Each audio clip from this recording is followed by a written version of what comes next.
बहराइच कांड के बीच चंद्रशेखर ने दिखाए तेवर, योगी को याद दिलाई मुख्यमंत्री पद की गरिमा। योगी से पंगा सांसद चंद्रशेखर को भारी पड़ गया। अपराधियों को बख्शेंगे नहीं, जीरो टॉलरेंस की नीति के तहत सरकार कार्य करेगी। उत्तर प्रदेश की सत्ता संभाल रहे योगी आदित्यनाथ आज से राजनीति में नहीं हैं। 1998 में पहली बार जब जिला गोरखपुर से सांसद बने थे, उस वक्त उनकी उम्र महज 26 साल थी और इसके बाद लगातार 5 बार इसी गोरखपुर से वो सांसद बने। इतना ही नहीं, साल 2017 में पहली बार यूपी जैसे बड़े राज्य की सत्ता संभाली। उसके बाद साल 2022 के चुनाव में लगातार दूसरी बार अपने काम के दम पर सत्ता हासिल की। राजनीति का इतना लंबा चौड़ा अनुभव रखने वाले योगी आदित्यनाथ को पहली बार सांसद बने चंद्रशेखर सिखाने चले हैं कि जिस पद पर वो बैठे हैं उस पद की संवैधानिक गरिमा होती है।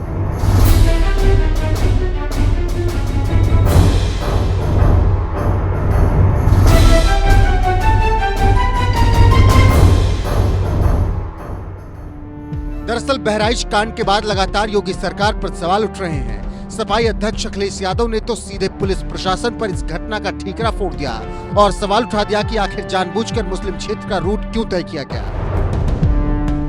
बीजेपी जानबूझ करके घटना होने देती है।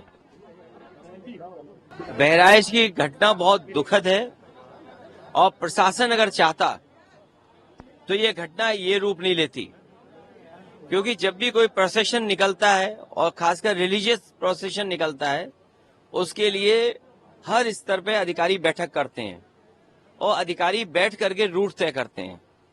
क्या कारण था कि रूट ऐसा तय हुआ और क्या कारण था कि जो लाउड स्पीकर और जिस तरह की भाषा का इस्तेमाल किया जा रहा था और जानबूझ करके उस इलाके से क्यों ले जाया गया। प्रशासन चाहता तो ये घटना कभी नहीं होती। प्रशासन की वजह से आज इतनी बड़ी घटना हुई है जहां दोनों पक्ष के लोगों का बड़ा नुकसान हुआ है और बीजेपी की कोशिश रहती है कि नफरत फैले, लोगों के समाज में दूरियां बने। उसी से राजनीतिक लाभ भारतीय जनता पार्टी लेती है। मुख्यमंत्री कह रहे हैं दोषियों को बख्शा नहीं जाएगा, चाहे वो अधिकारी हो या अपराधी।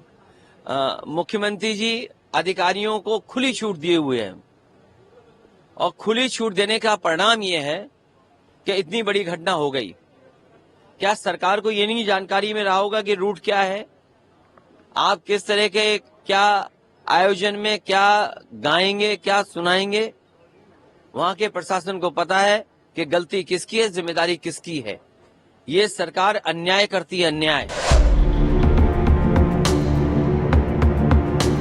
अखिलेश यादव ने जहां मुस्लिम क्षेत्र से मूर्ति विसर्जन यात्रा निकाले जाने पर ही सवाल उठा दिया, तो वहीं दूसरी तरफ कांग्रेस की नेता प्रियंका गांधी ने भी बहराइच कांड पर दुख जताते हुए योगी सरकार से दोषियों के खिलाफ सख्त कार्रवाई करने की मांग करते हुए कहा कि बहराइच में हो रही हिंसा और प्रशासन के निष्क्रिय होने की खबरें बहुत ही दुखद और दुर्भाग्यपूर्ण हैं। मैं प्रदेश के मुख्यमंत्री जी और राज्य प्रशासन से अपील करती हूं कि तुरंत एक्शन लेते हुए जनता को विश्वास में लें और हिंसा रोकें। दोषियों पर सख्त से सख्त कार्रवाई हो। जनता से मेरी हाथ जोड़कर अपील है कि कृपया कानून अपने हाथ में न लें और शांति बनाए रखें। विपक्ष में अखिलेश यादव भी हैं और प्रियंका गांधी भी, और दोनों ने ही बेहद संयमित तरीके से अपनी बात भी रखी और योगी सरकार पर निशाना भी साधा।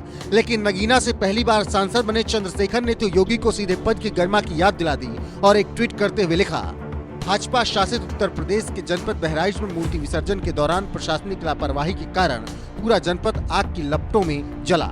योगी आदित्यनाथ जी, आप जिस पद पर हैं उस पद की संवैधानिक गरिमा होती है। मेरा आपसे निवेदन है कि आम जनता को अपनी हठ धर्मिता की भेंट न चढ़ाएं। दंगों में संलिप्त दोषियों पर कड़ी कार्रवाई के साथ साथ जनसाधारण में विश्वास व सुरक्षा बहाली की जाए। योगी को उनके पद की गरिमा याद दिलाने चले चंद्रशेखर को जल्द ही बयान देना भारी पड़ गया जब सोशल मीडिया पर लोग उनकी क्लास लगाने लगे। एक यूजर ने लिखा, ज्ञान बांट रहे हो क्योंकि यह उत्तर प्रदेश है और यहाँ माहौल बिगाड़ने वालों को किसी भी हाल में बख्शा नहीं जाएगा। भोले भाले हिंदुओं की भावनाओं को भड़काकर जो सीट जीत लिए हो उसका आनंद लो। महाराज जी को पद की गरिमा का पाठ पढ़ाने की ना तो तुम्हारी योग्यता है ना हैसियत है। अमित पांडे नाम के एक यूजर ने लिखा, तुमसे ज्यादा मालूम है जनता, प्रशासन और सरकार को, इसीलिए शांति से देखो बस, सरकार सब नियंत्रण करने में सक्षम है। एक यूजर ने तो सांसद चंद्रशेखर को यहाँ तक सलाह दे डाली कि टॉर्च लेकर सूरज को रोशनी नहीं दिखाते हैं और हाँ, अब अपराधी पाताल लोक भी चले जाएं तो उनका अंजाम वही होगा जो होना है उत्तर प्रदेश पुलिस द्वारा। सांसद चंद्रशेखर ने 7 साल से यूपी के सत्ता संभाल रहे योगी आदित्यनाथ को पद की गरिमा याद दिलाने की कोशिश की तो सोशल मीडिया पर कुछ इसी तरीके से लोगों ने उनकी क्लास लगाई। तो वहीं बात करें बहराइच कांड पर योगी सरकार के एक्शन की, तो आपको बता दें कि खुद सीएम योगी ने 13 अक्टूबर की रात ही एक ट्वीट करके कह दिया था कि जनपद बहराइच के महसी में माहौल बिगाड़ने वालों को बख्शा नहीं जाएगा, सभी को सुरक्षा की गारंटी, लेकिन उपद्रवियों और जिनकी लापरवाही से घटना घटी है ऐसे लोगों को चिन्हित कर कठोर से कठोर कार्रवाई के निर्देश दिए हैं। प्रतिमा विसर्जन जारी रहेगा। प्रशासन और पुलिस के अधिकारियों को मौके पर उपस्थित रहकर धार्मिक संगठनों से संवाद कर समय से प्रतिमा विसर्जन कराने के लिए निर्देशित किया है। योगी का ये बयान बता रहा है कि वो बहराइच कांड को लेकर कितने सख्त हैं। यही वजह है कि बहराइच में तेज तर्रार पुलिस अफसर और एनकाउंटर स्पेशलिस्ट कहे जाने वाले एसटीएफ चीफ अमिताभ यश को भी उतार दिया गया है। यानी बहराइच कांड के पीछे जो भी दोषी पाए जाएं, उनके खिलाफ एक्शन होना तय माना जा रहा है, क्योंकि इससे पहले भी इस तरह की घटनाओं के खिलाफ योगी सरकार सख्त एक्शन ले चुकी है। बहरहाल सीएम योगी को पद की गरिमा याद दिलाने वाले नए सांसद बने चंद्रशेखर के बारे में आपका क्या कुछ कहना है? अपनी राय कमेंट कर हमें जरूर बताएं।